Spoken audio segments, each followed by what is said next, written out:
தளபதி விஜய் அவர்கள் பார்த்தீங்கன்னா இன்றைக்கி ஒரு மிகப்பெரிய சூப்பர் ஸ்டாராக தமிழ் சினிமாவில் இருக்கார். அவருடைய படங்கள் அந்த படம் விமர்சன ரீதியாக நல்லா இருந்தாலும் சரி, நல்லா இல்லைனாலும் சரி, சுமாராக இருந்தாலும் சரி, ரசிகர்கள் அந்த படத்தை பார்க்குறதுக்கு படையெடுக்கிறாங்க.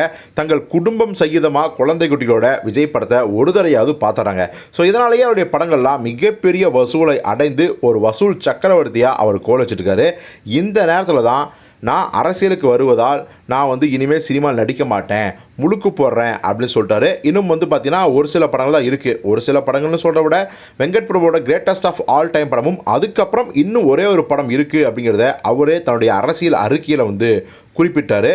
இப்போது விஜய் அந்த இடத்த விட்டு போனதால் எல்லோருக்கும் மிகுந்த அதிர்ச்சி ஒரு பக்கம் நிலவரம் கூட, அடுத்த விஜயா யாராக இருப்பாங்க அப்படிங்கிற ஒரு கேள்வி நமக்கு எழாமல் இல்லை. ஆனால் அந்த கேள்விக்கு ரசிகர்களே பதில் சொல்கிறதுனா விஜயோட இடத்த எவனாலையும் நிரப்ப முடியாது அப்படிங்கிறதான். ஸோ அப்படி இருக்கும்போது என்னதான் இருந்தாலும் ஒரு குறிப்பிட்ட இடத்தை பிடிக்கணும்னு ஒரு சில ஹீரோக்களுக்கு ஒரு ஆசை இருக்கும் இல்லையா? நமக்கே தெரியும், நம்ம சிவகார்த்திகேயனுக்கு ரஜினி இடத்த பிடிக்கணும்னு ஆசை, விஜய் இடத்த பிடிக்கணும்னு ஆசை அப்படின்னு. ஸோ அதை நோக்கி தான் அவர் பயணப்பட்டுருக்காரு. இப்போ கூட விஜயோட இயக்கங்களையே தொடர்ந்து பார்த்தீங்கன்னா கமிட் பண்ணிட்டு இருக்கிறதா தகவல் வந்திருக்கு. ஒரு பக்கம் நமக்கே தெரியும், ஏஆர் முருகாஸ் இயக்கத்தில் நம்ம மிருனால் தாக்கூருக்கு ஜோடியாக சிவகார்த்திகேயன் நடிக்கிறாரு. அந்த படம் ஒரு துப்பாக்கி ஸ்டைலில் ஒரு ஜாலியான கமர்ஷியல் ஆக்ஷன் படம். ஸோ அந்த படத்துக்கு அப்புறம் மீண்டும் இன்னொரு விஜய் டைரக்டரான வெங்கட் பிரபு இயக்கத்தில் சிவகார்த்திகேயன் நடிக்க போகிறாரு. அதாவது முருகாஸ் படத்தை முடித்ததுக்கு அப்புறம் பார்த்தீங்கன்னா ஒரு பக்கம் சிபி சக்கரவர்த்தி கதை சொல்லிக்காரு, ஓகே பட்டார். பேஷன் ஸ்டுடியோஸ் தான் அந்த படத்தை தயாரிக்கிறாங்க. இதெல்லாம் ஒரு பக்கம் இருந்தாலும் கூட இன்னொரு பக்கம் கிரேட்டஸ்ட் ஆஃப் ஆல் டைம் அப்படிங்கிற விஜய் படத்தை நம்ம வெங்கட் பிரபு முடிக்கிறதுக்கும் முருகதாஸ் படத்தை நம்ம சிவகார்த்திகேயன் முடிக்கிறதுக்கும் கரெக்டான லைனப்பாக இருக்கும் அப்படின்னு தான் சொல்கிறாங்க.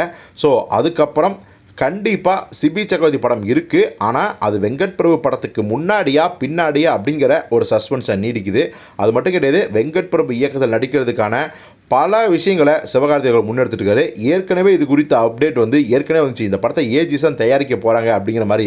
ஸோ கண்டிப்பாக தொடர்ந்து விஜய் பட இயக்கங்களையே கமிட் பண்ணி விஜய் ஸ்டைல்லையே ஒரு ட்ரெண்டை உருவாக்கி விஜய் இடத்தை பிடிக்கிறதுக்கு சிவகார்த்திகேயன் ட்ரை பண்ணுறதா தான் இது வரைக்கும் நம்ம இண்டஸ்ட்ரியில் பேசிக்கிறாங்க. ஸோ பொறுத்து பார்ப்போம், முருகாஸ் படம் அவருக்கு கை கொடுக்குதா, வெங்கட் பிரபு படம் அவருக்கு ஹிட்டு கொடுக்குதா, விஜயோட இடத்துக்கு போகிறதுக்கான அந்த ஒரு பாசிட்டிவான பாயிண்ட்ஸ் எல்லாம் இந்த ரெண்டு படங்களும் இருக்குதா பண்ணுதா அப்படிங்கிறத பொறுத்து தான் பார்க்கணும்.